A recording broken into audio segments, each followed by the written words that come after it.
Nació y murió pobre, pero en sus 50 años de vida conoció la exaltación de las batallas, el pesar por las derrotas, el ánimo encendido por los triunfos. Su vida estuvo regida por profundas convicciones religiosas, morales y políticas. Hombre de ideas y de acción, luchador social, gran estratega militar, dio repetidas pruebas de valor personal, pero también de flaquezas, errores y vacilaciones. Fue el Rayo del Sur, el generalísimo de los ejércitos insurgentes y el siervo de la nación en cuya construcción perdió la vida.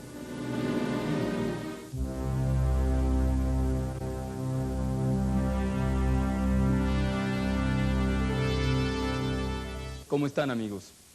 Bienvenidos al primero de una serie de 4 programas que la Secretaría de Educación Pública dedica a la biografía de Morelos, de Carlos Errejón Peredo, quien, para aclarar dudas, precisar datos y en general ampliar el contenido de su libro, será nuestro invitado toda la serie. Carlos Errejón Peredo nació en Michoacán. Estudió en el Seminario Tridentino de Morelia y se doctoró en Historia en la Universidad de París, en Francia. Ha sido catedrático en diversas universidades de México y del extranjero. Su trabajo cubre asimismo, con amplitud, el movimiento de independencia. Ninguna de estas casas fue una morada de José María Morelos, porque la que se llama Casa Natal de Morelos, como sabemos, pues fue únicamente el lugar donde nació de manera accidental, porque su madre, Guadalupe Pérez Pavón, pues iba o regresaba del templo de San Agustín y le tomaron ahí cerca los dolores del parto y nació en la portería del convento de San Agustín. Por otra parte, esta casa en que estamos es una casa que adquirió José María Morelos siendo ya cura de Carácuaro y Nocupétaro. La adquirió con el fin, pues, de invertir y de poder en el futuro, pues, tener más medios de vida y proteger también a su hermana. La casa donde realmente vivió Morelos, ¿verdad?, en su niñez, en su pubertad, e inclusive después que regresa del rancho de San Rafael Tagüejo, pues no sabemos dónde está esa casa. Parece ser que estuvo, según alguna tradición, unas 2 cuadras hacia el sur, de donde se encuentra actualmente la Capilla del Prendimiento en la calle de Abasolo. Pero es algo por investigar.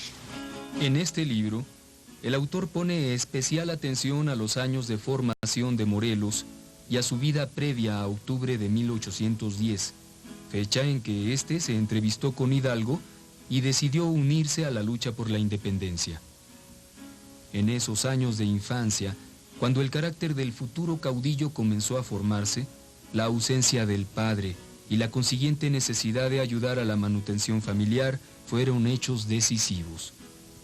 Todavía adolescente, y renunciando temporalmente a su educación escolar, José María abandonó el hogar para ir a trabajar a una lejana hacienda, donde se inició en otro género de conocimientos, los relacionados con las labores agrícolas, ganaderas y comerciales. José María tiene que buscar, ¿verdad?, algún trabajo que le procure su sustento y el ayudar un poco a su madre. Y es cuando un tío suyo, Felipe Morelos, lo invita a que se vaya a trabajar con él a San Rafael Tagüejo, un rancho que queda al nordeste de Apatzingán. Por una parte, aprende algunos oficios de tipo agrícola ganadero. Por otra parte, también sabemos que le gustaba, pues, algo de los toros. Cuando andaba tratando de perseguir a uno con los lazos, se cayó y se rompió la nariz. Y también se sabe, por último, que anduvo de arriero. No sabemos las rutas por las cuales anduvo, pero ciertamente venía a Valladolid y cuando pasaba por aquí llegaba a la casa de su madre, que es la que no sabemos cuál es, ¿verdad? Y le traía algún regalo, algún dinero, ¿verdad? Y regresaba. Y así estuvo pues por varios años.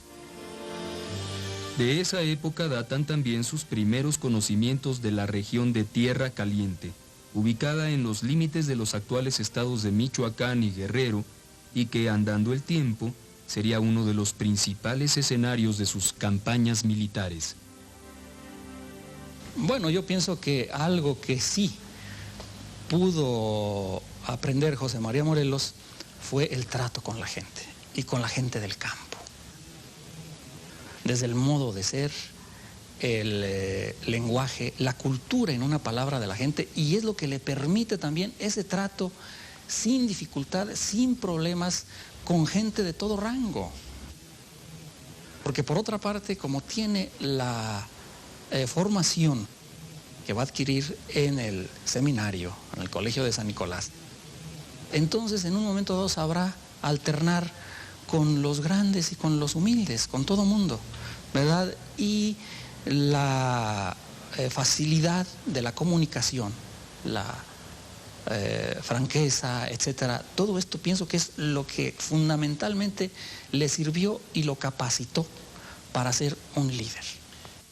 Conocimiento del terreno, habilidad como jinete, son dos elementos que ayudan a explicar los futuros éxitos militares de Morelos.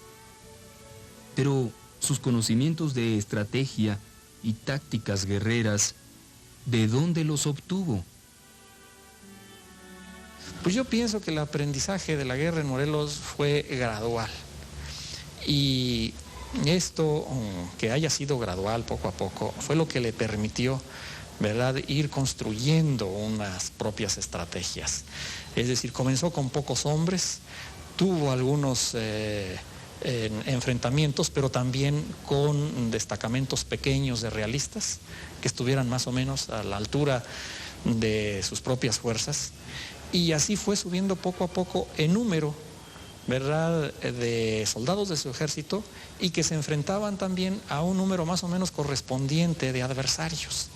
Entonces, esto fue lo que le permitió ir creando paulatinamente unas estrategias. Eso por una parte.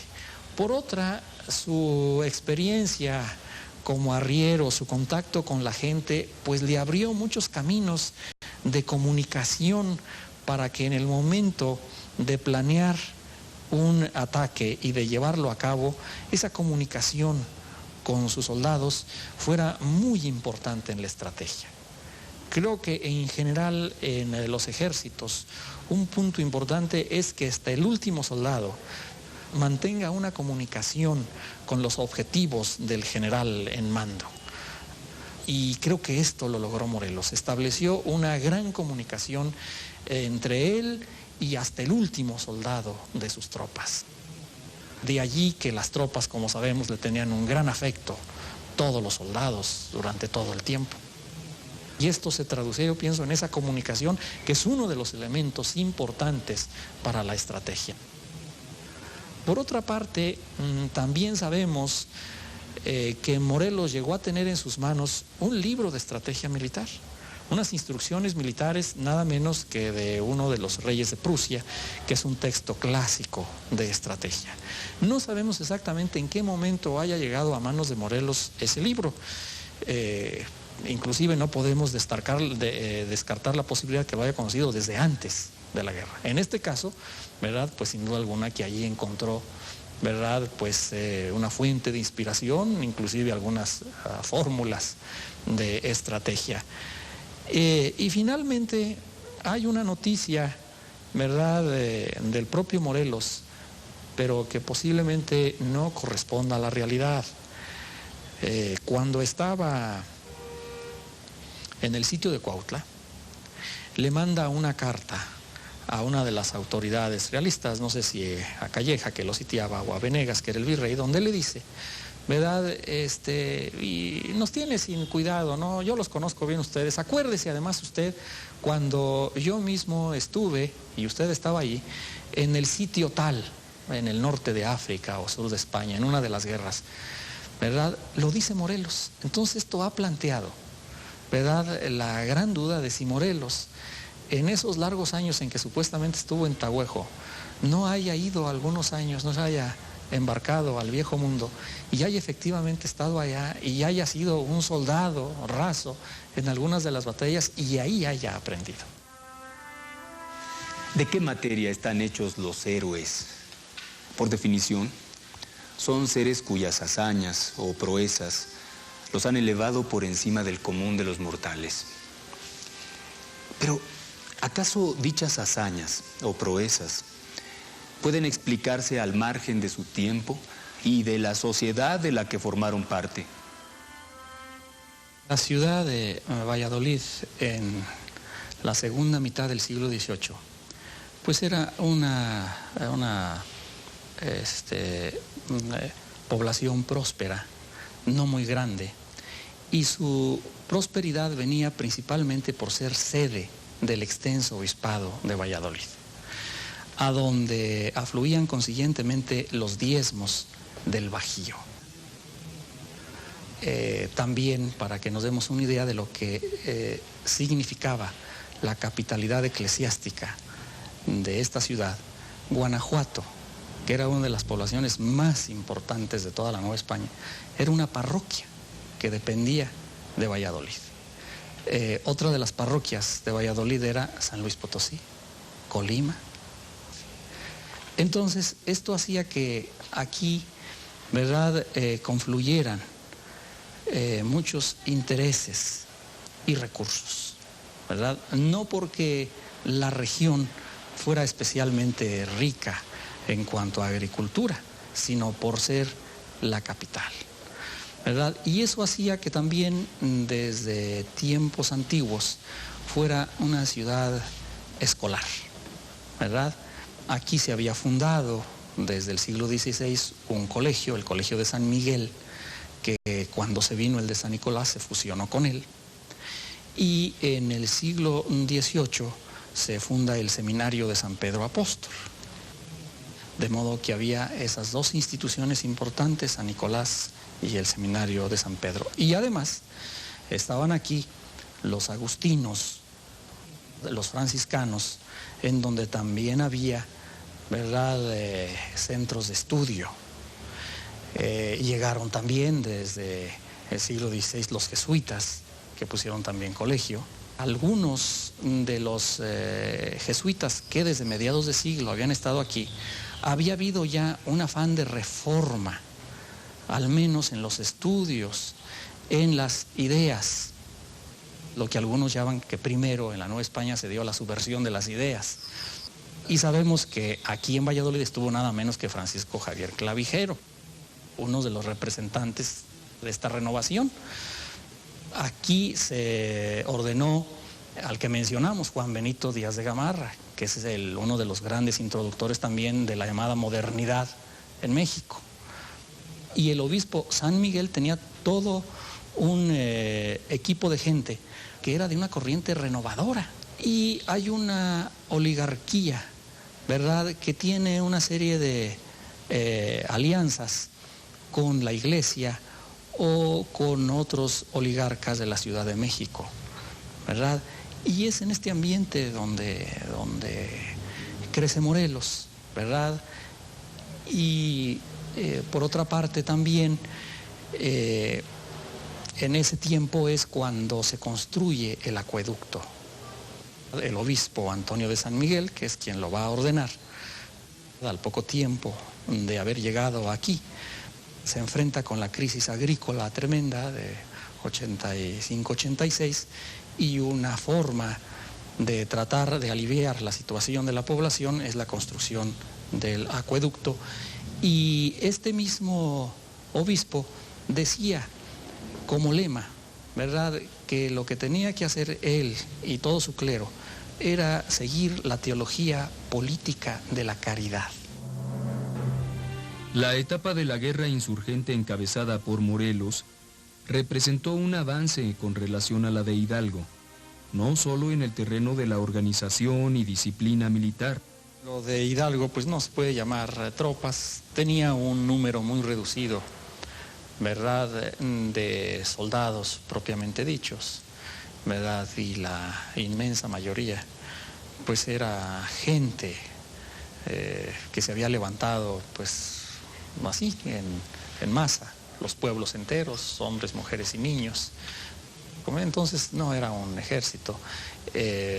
Ignacio Allende se esforzó pues por tratar de dar cierto entrenamiento a algunos y tratar pues de formalizar, ¿verdad?, parte al menos de aquellas multitudes, ¿verdad? Y lo que sucedió después, Hidalgo también mandó por distintos rumbos del país comisionados que en muchos casos fueron efectivamente guerrilleros, y no pocos de ellos hicieron posible que el movimiento perdurara. Es algo que no se suele considerar suficientemente. A veces se piensa en la campaña de Hidalgo nada más como la tromba, que así como surge, así desaparece rápidamente. Pero se nos olvida que Hidalgo mandó comisionados, y estos comisionados, ellos mismos o las gentes a las que iban los comisionados se convirtieron en caudillos, en guerrilleros, ¿verdad?, y que perduraron por años durante la insurgencia. Y el tipo de tropa, que no de ejército, que ellos tuvieron fue muy singular, porque era una guerra de guerrillas. Entonces eran pequeños grupos que por distintas temporadas en el año, según les permitían otras de sus labores o las oportunidades que daba la guerra de asaltar al enemigo, etcétera, se dieron por todas partes. Y así tenemos a los Villagrán en el rumbo de Huichapan, a Osorno en Zacatlán, a los Ortiz en el sur del Estado de México actual, etcétera, ¿no? Bien, y por otra parte, las tropas, eso sí, de Morelos, pues fueron más formales, porque Morelos tenía por cierto que el triunfo de la causa no se iba a lograr ni con las multitudes de Hidalgo, ¿verdad?, ni con la guerrilla, sino que el triunfo se podría únicamente lograr con ejércitos formales para enfrentar el ejército virreinal. También en materia de programa, de un conjunto estructurado de ideas y objetivos sociales y políticos que se perseguían, la lucha encabezada por Morelos se diferenció de la de Hidalgo. Él concibe la autoridad no como un dominio, sino como un servicio. Y esto parece que por su formación, pues debió de inspirarse en un capítulo del Evangelio de San Marcos, donde Jesucristo pues dice que no ha venido a ser servido, sino a servir, a diferencia, ¿verdad?, de los gobernantes del mundo. De manera que la fuente de inspiración es esa, el concebir la autoridad como un servicio. La base, los pilares sobre los que se construyó el edificio ideológico de Morelos fueron religiosos. Valores morales como el deber, la disciplina, la caridad, el bien común, fueron el marco dentro del cual se ubicaron sus actos. En septiembre de 1813, cuando el Congreso de Anáhuac, reunido en Chilpancingo, Guerrero, le otorgó el trato de Alteza, Morelos replicó que prefería ser llamado siervo de la nación, en clara referencia al pasaje bíblico donde se afirma: el que quisiere hacerse grande entre vosotros será vuestro servidor, y el que quisiere entre vosotros ser el primero será siervo de todos, puesto que el Hijo del Hombre no vino a ser servido, sino a servir y a dar su vida como rescate por muchos. La guerra surge porque los franceses invaden España. Y los franceses, desde la Revolución Francesa, habían tomado una serie de medidas contra la Iglesia Católica, ¿verdad? Pues recordemos la Constitución Civil del Clero, la supresión de conventos, de seminarios, una verdadera persecución, y estas noticias llegaban a la Nueva España. Entonces en la Nueva España se formó la idea de que los franceses eran impíos, y consiguientemente la guerra de independencia, que era contra el mal gobierno, en buena medida pues era contra ese mal gobierno que entrega el reino a los franceses y que está contaminado de impiedad. Formado en los valores de la obediencia, la disciplina y la lealtad, Morelos tuvo un momento de duda cuando recibió la orden de fijar en su parroquia el documento que daba fe de la excomunión de Hidalgo, su antiguo maestro. El sentido de la obediencia triunfó, pero poco tiempo después Morelos, al frente de un puñado de hombres, se levantó en armas. Ese mismo sentido de la disciplina manifestó años después Morelos cuando sujetó voluntariamente sus actos a las decisiones del Congreso, organismo creado en septiembre de 1813 para darle una mejor organización a la insurgencia. El Congreso en un primer momento está integrado por clérigos y juristas. En un segundo momento los juristas se hacen preponderantes porque se dobla el número, ¿verdad? Y son ellos los que ejercen el mando militar y el mando político. Y Morelos, después de sus derrotas, Valladolid, Purbarán, trata de buscar al Congreso, ¿verdad? Pues para tratar asuntos, dice él, de la salvación de la patria. Y el Congreso se esconde de Morelos porque, como reconoce su gran prestigio, ¿verdad? Que sigue siendo, trata de no estar bajo la tutela militar, sino obrar libremente. Y hasta el final de la elaboración de la Constitución, ya cuando está en las últimas partes de la Constitución, entonces sí se deja ver de Morelos, ya hay una especie de reconciliación entre Morelos y el Congreso. De tal forma que cuando la promulgación en Apatzingán, entonces Morelos está muy contento de ello, de ver nuevamente que hay unidad en la insurgencia, ¿verdad? Se celebra una misa, Te Deum y un baile, y Morelos baila y dice que es el día más feliz de su vida. Morelos se mantuvo obediente a las determinaciones del Congreso, inclusive frente a las evidencias de que la excesiva intromisión de este en los asuntos de la guerra obstaculizaba la buena marcha de la campaña militar. Y en este punto entraremos a una zona oscura de la personalidad de Morelos, la que se manifiesta en actos o decisiones tan discutibles como el fusilamiento de 200 prisioneros realistas en represalia por el asesinato de Mariano Matamoros, o la extraña indecisión que mostró en el sitio a la ciudad de Valladolid. Y cuando entonces reorganiza sus tropas para venir al ataque de Valladolid, el gobierno realista está preparado. Y ya sabemos que llega, ¿verdad?, con el mejor ejército, el más numeroso, el mejor equipado de toda la insurgencia, llega a las Lomas de Santa María, pero la ciudad está preparada y viene en camino también refuerzos.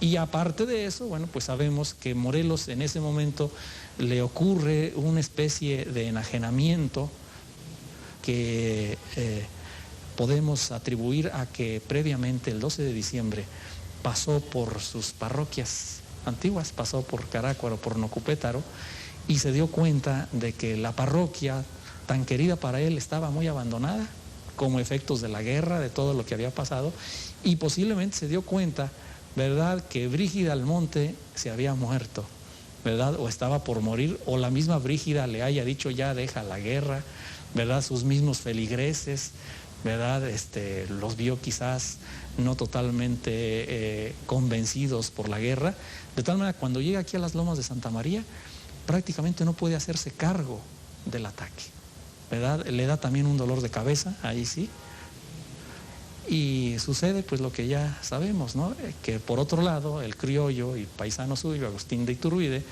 ejecuta una acción audaz, con muy poca gente, ¿verdad?, no sé cuántos venían a caballo y otros en grupa, penetra ya al caer de la noche, al entrar la noche, al campamento de Morelos en Santa María, provoca confusión, ¿verdad?, mata a algunos, se regresa y se quedan matándose unos a otros los insurgentes. Un gran desastre. Como en el caso de Hidalgo, la etapa final de la vida de Morelos estuvo marcada por los desastres militares y por la pérdida de buena parte de la autoridad moral que anteriormente tuviera frente a sus principales colaboradores. Enfrentado a la muerte, se dice que flaqueó y proporcionó a sus captores información comprometedora para la causa insurgente. Sus verdugos se aprovecharon de la convicción religiosa de Morelos. Es decir, sabían que Morelos pues, era un creyente, ¿verdad?, muy acendrado en sus creencias. Entonces aprovecharon eso y justamente pues le pusieron la alternativa. ¿Quieres un sacerdote que te confiese antes de ir al patíbulo? Pues te tienen que levantar la excomunión. ¿Quieres que te levanten la excomunión? Pues retráctate. Y sabemos que Morelos sí tuvo sacerdote, se confesó varias veces. Eso significa que de alguna manera manifestó alguna retractación, porque llegó hasta donde pudo llegar. Yo pienso que la virtud de fortaleza de Morelos pues permanece incólume, porque al último lo que le pusieron en juego fue lo que para él era lo más importante de su existencia, que es la salvación eterna. También en un momento dado dio cierta información, pero lo que no hizo jamás en toda esa información fue delatar, ¿verdad?, nominalmente a otros insurgentes que estuvieran de alguna manera involucrados, y concretamente del grupo de los Guadalupes que estaban ahí en la Ciudad de México, ¿verdad? No los delató, pero otra información relativa a lugares en donde estaban actuando las fuerzas insurgentes, de donde se surtían, esa información sí la dio, pues presionado por toda esta situación. Por lo que haya sido, e independientemente de la mayor o menor veracidad del hecho, esta o cualquier otra manifestación de debilidad por parte de Morelos contribuye a ubicarlo en su exacta dimensión humana, despojado de los atributos de semidios con que algunas visiones maniqueas de la historia suelen revestir a los héroes. Y con esta imagen de Morelos humanizado por la proximidad de la muerte, finalizamos este primer acercamiento al contenido del libro de Carlos Errejón Peredo. En nuestro siguiente programa iniciaremos la lectura en forma más detallada. Precisaremos desde la introducción hasta el capítulo 8. Estos primeros capítulos tratan sobre la infancia y el periodo de formación de Morelos, así como el ejercicio de su sacerdocio en la tórrida región de Tierra Caliente. Y terminan con el momento en que Morelos se entrevista con Hidalgo y recibe de éste la encomienda de organizar el levantamiento en el sur del país. Por favor, no olviden que para sacar el mayor provecho a estos programas es necesario leer antes los capítulos que aquí les iremos señalando. De esa manera, los programas cumplirán con su principal objetivo, que es el de ayudarnos a precisar y ampliar los conocimientos obtenidos mediante la lectura de este libro, Morelos, de Carlos Errejón Peredo. Y para que sirvan de guía en la lectura, les plantearemos las siguientes interrogantes. ¿Qué importancia tuvo su condición de mestizo en la formación de su carácter? ¿De qué manera lo afectó la temprana ausencia de su padre? ¿Cuáles fueron sus principales influencias intelectuales? ¿Y cómo se dio el encuentro con Hidalgo en Charo? Gracias por su atención y hasta pronto.